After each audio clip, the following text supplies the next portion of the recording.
संस्कारवान पीढ़ी एक प्रोजेक्ट है जिसमें हम गर्भवती महिलाओं को निःशुल्क प्रशिक्षण देते हैं, जिससे आने वाली पीढ़ी संस्कारवान हो। जो भी बातें हम करेंगे वो हमारे परम पूज्य गुरुदेव व वंदनीय माता जी द्वारा बताए गए हैं। पंडित श्री राम शर्मा आचार्य जी ने हमें जो मार्गदर्शन दिया है, हम आपसे उसी आधार पर बात करेंगे। सब लोग सीधी कमर सीधी करके बैठ जाइए। हम लोग गायत्री मंत्र पढ़ेंगे, हमारे साथ आप सभी लोग गायत्री मंत्र बोलेंगे। कमर सीधी करके बैठें, दोनों हाथ ऐसे गोदी में रखें, दायां हाथ ऊपर, बायां हाथ नीचे की ओर रखेंगे। उगते सूरज का हम ध्यान करेंगे और भावना करेंगे कि सूर्य की किरणें आपके गर्भ के शिशु में पड़ रही है। इस भावना के साथ गायत्री मंत्र एक साथ एक स्वर में हमारे साथ बोलिए। ओम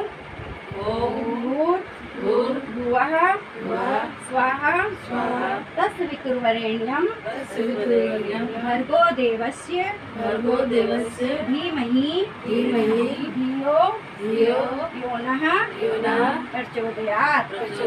ओम का अर्थ होता है प्रणव।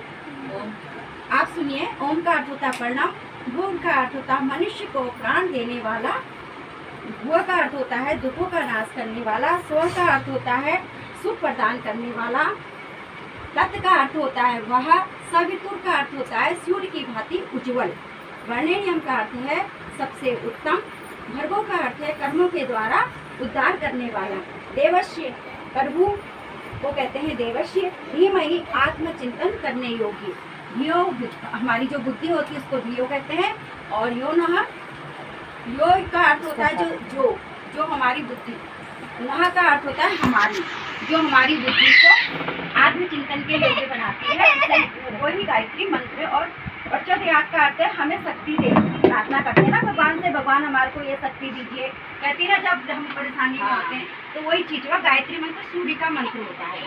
सूर्य भगवान से हम लोग ऊर्जा मांगते हैं, सुबह प्रणाम करते हैं ना, वही चीज है।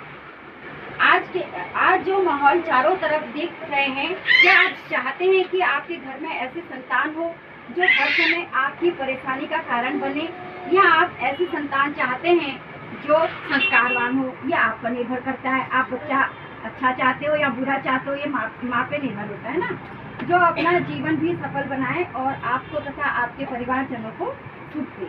अगर आप अच्छा बच्चा चाहते हैं तो ये समय आपके और आपके गर्भस्थ शिशुओं के लिए बहुत महत्वपूर्ण है। साइंस ने भी प्रूफ किया है, माँ जैसा चाहे बच्चे को गर्भ में वैसा ही बना सकती है। बच्चे का 80% व्यक्तित्व का निर्माण माँ के गर्भ में ही हो जाता है।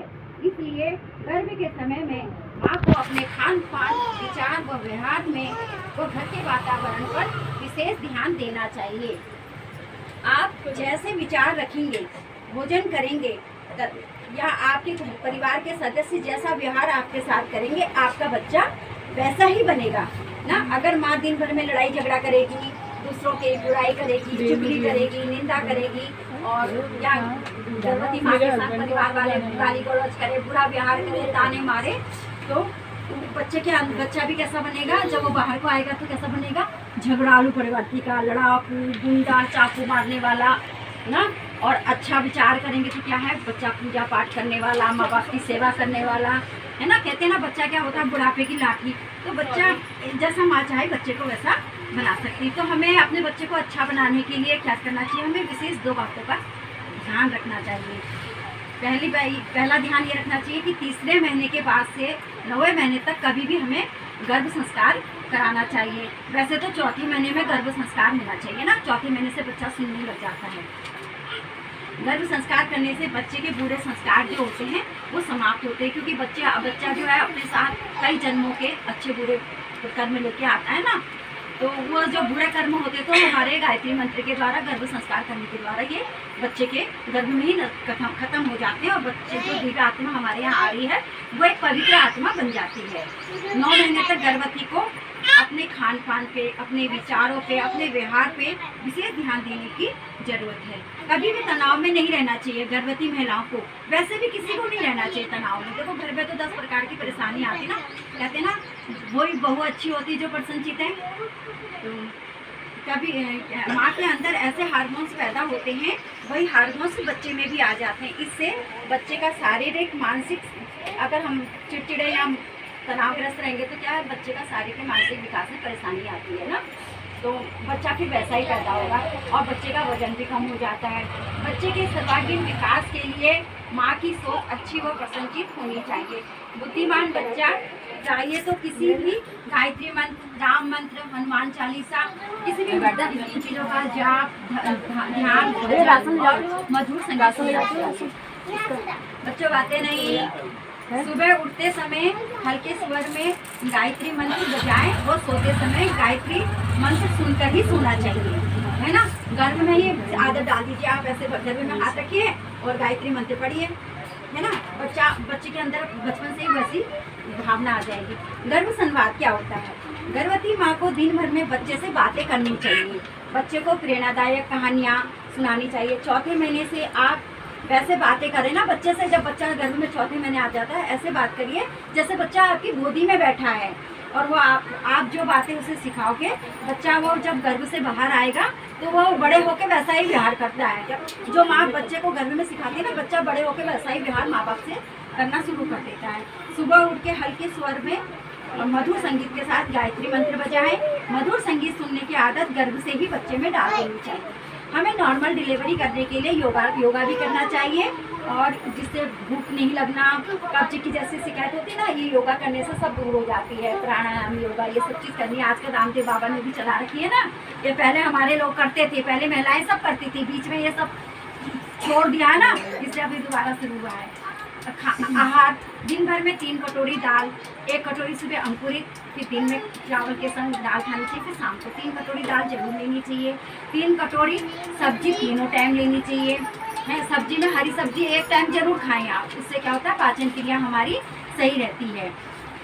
दूध सुबह शाम पीना चाहिए, और दही लस्सी दिन में पीनी चाहिए। कभी भी रात को दही ना खाएं, वो हमारे शरीर के लिए नुकसानदायक होता है। फलों में 2 या 3 फल रोजाना खाना चाहिए। वसा, सरसों का तेल व घी का प्रयोग कम मात्रा में लें। सात्विक भोजन, गर्भवती माँ को 9 महीने तक मांसाहार नहीं करना चाहिए। तेज मसाले वाला खाना ना खाए।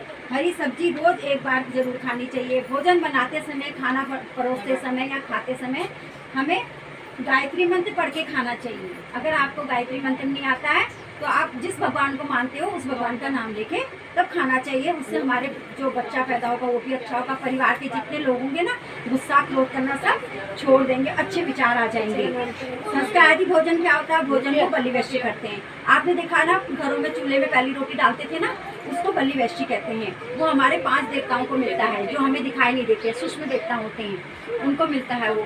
तो उसको क्या करते हैं, बलिवेष्टि करके वो भोजन क्या बन जाता है, भगवान को भोग लगाते हैं ना अग्नि में डाल के, वो प्रसाद बन जाता है।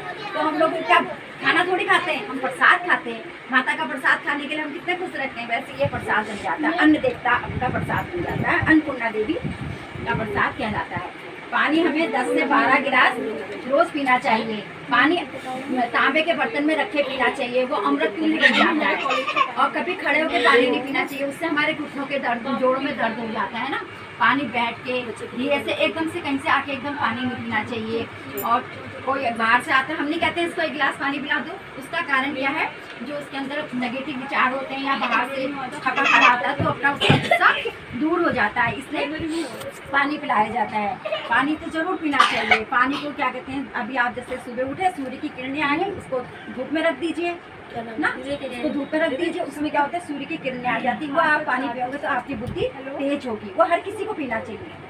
और गर्भवती माँ को सुबह सूर्य का ध्यान और शाम को चंद्रमा का ध्यान करना चाहिए। सूर्य का ध्यान 5 से सुबह 7 से 10 बजे की हमारे को विटामिन डी देती है, जो हमारे शरीर के एलर्जी, सारी प्रकार की बीमारियों को दूर करती है। अब आज की भाग दौड़ में इतना टाइम तो नहीं होता है किसी को भी, लेकिन सुबह की 10 मिनट की धूप जरूर लेनी चाहिए, है ना। उससे हमारी बुद्धि भी तेज होती है। और चंद्रमा का ध्यान करना चाहिए। कहते हैं ना, शाम को खाना खाने के बाद चंद्रमा घूमने जाइए, तो शाम को घूमने टहलने का मतलब ये होता है कि चंद्रमा की रोशनी जो होती है हमारे ऊपर पड़ती है, तो उससे क्या होता है, हमारा मन मस्तिष्क शांत रहता है। और आपने ये देखा होगा ना मदरसा की कहानी, माँ गर्भ में ही जैसा चाहती है बच्चे को वैसा बना लेती है। अब मदरसा की कहानी है राजा की रानी की। आप इसको जरा ध्यान से सुन लीजिए। कितना टाइम और जाएगा मैम? कितना टाइम जाएगा? जल्दी करना। हाँ, राजा की रानी थी।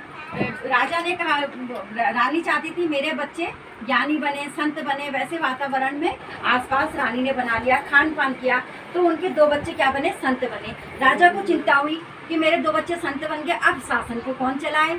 तो राजा ने कहा अब रानी आप एक बच्चा हमें और चाहिए। तो उन्होंने, रानी ने फिर वैसे ही राजाओं की तरह खान पान किया, तो वो बच्चा फिर वैसा ही बन गया। तो कहने का मतलब यह है कि माँ गर्भ में जैसे बच्चे को बनाना चाहती है बच्चे को बना लेती है। और हिरण्यकश्यप की कहानी आपको पता है, होलिका दहन भी आपको पता है, अभिमन्यु की कहानी आपको पता है ना सबको। तो क्या होता है, कहने का मेरा एक तात्पर्य यह है कि हम जैसा बच्चे को चाहे बच्चा करते हैं। जन्म से लेकर मृत्यु तक का जो सफर होता है बच्चे का, माँ अपने गर्भ में ही तैयार कर लेती है। दीदी आप लोगों ने अपना बहुत कीमती समय दिया, आप लोगों को बहुत बहुत धन्यवाद। और आप लोग मेरी बातें अमल में जरूर लाइएगा।